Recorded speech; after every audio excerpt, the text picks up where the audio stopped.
What's up and welcome back to Interpreting the Stars, where today we're bringing it back to the world of Star Trek with the first of the Kelvin timeline films. It's J.J. Abrams' Star Trek. The likelihood is, if you're a self-proclaimed Trekkie, you probably don't just hate this movie, but the entire trilogy. I've heard it constantly since the 2009 movie. People do not like this trilogy. The weird thing about me is that this was my very first experience with Star Trek, ever. Before 2009, the thought of watching Star Trek versus Star Wars was a no-brainer. But when I saw this movie for the first time, I felt oddly like I was now a Trekkie. A little premature, I'm sure, but it made me want to go back and watch this series, watch the older movies, and I have. This is my second time going through the classic movies and first time going through the TV series. And I love the TV show. I do. I love the philosophical thought put into each episode, and I love the subtlety about it. It's the subtlety that I think makes most people hate this movie, because this 2009 Star Trek film is anything but subtle. It feels like Star Wars. During this rewatch, I can tell you that I've been getting more and more annoyed with the movies depending on how explosive they got, given how absolutely unlike the TV show that was. So I was worried about this movie for the same reason, because this is the most explosive out of any of them. Then again, it can mostly be seen as a reboot, which means it is its own thing. So let's delve into this review and let's get cracking. This review is brought to you by the word of the day, delve. To examine a subject in detail. Star Trek focuses on Captain Kirk before he became the captain of the USS Enterprise. When a Romulan ship appears through a wormhole in space-time, Captain Nero makes wild claims about Romulus exploding and has a giant vendetta against Spock. When Starfleet is informed of a strange seismic activity on Vulcan, they go to investigate, only to find that a number of Starfleet ships have already been destroyed there, and at the heart of the Romulan ship attacking them is a weapon capable of creating a black hole. So why is it that everybody hates this movie? From what I understand, it's not just one thing, it's kind of a range of things.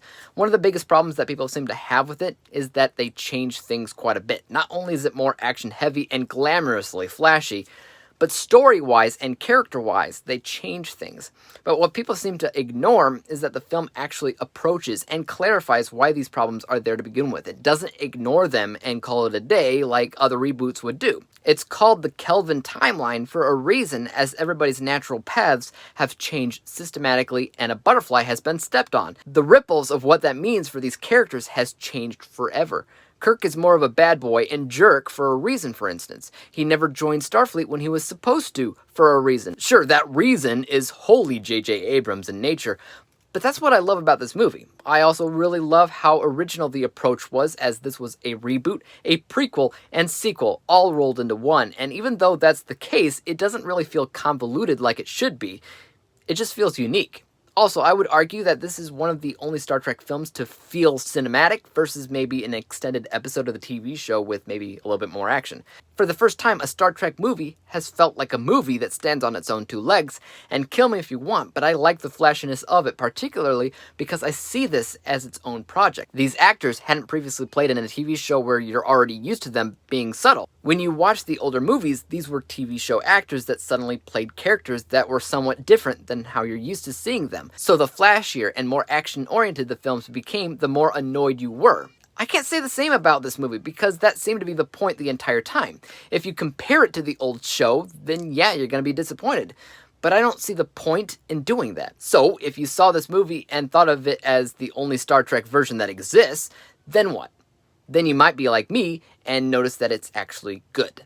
It's shot well, it has great graphics, it's cinematic, the music is memorable, the casting works out fantastic, the story has a villain that feels threatening, and I consider to be one of the best in any given Star Trek movie. There is some pretty clear character development that works out really well for Kirk and Spock. It is unpredictable in its plot if you've never seen it before. It has some fantastic action set pieces, the acting is fairly well done on top of it all.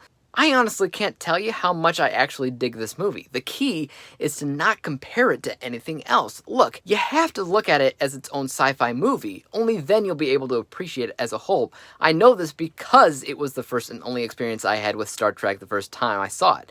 It got me to watch the older movies. It got me to watch the series, and I appreciate it all for different reasons. Let's go ahead and break down with my final score. From an unbiased technical level, there's a lot of stuff going on behind the scenes that's hard not to take notice of.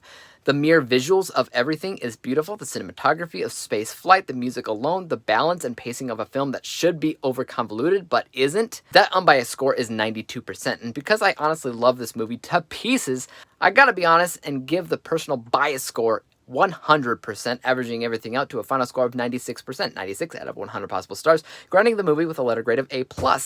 I know it's controversial, and I know it's barely a Star Trek movie and closer to that of Star Wars, but it is made well, and it is exciting all on its own. When I review movies, I look at how well they're made objectively, and objectively, Star Trek really was made well. But I'd like to hear from you guys now. What do you think about J.J. Abrams' Star Trek film?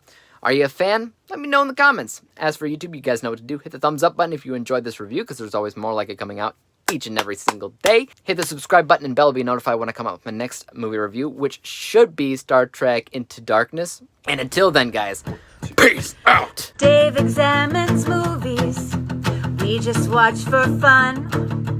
Davey is the expert. He is the #1 critic that I go to when I need a movie pick. Thanks for joining up with us.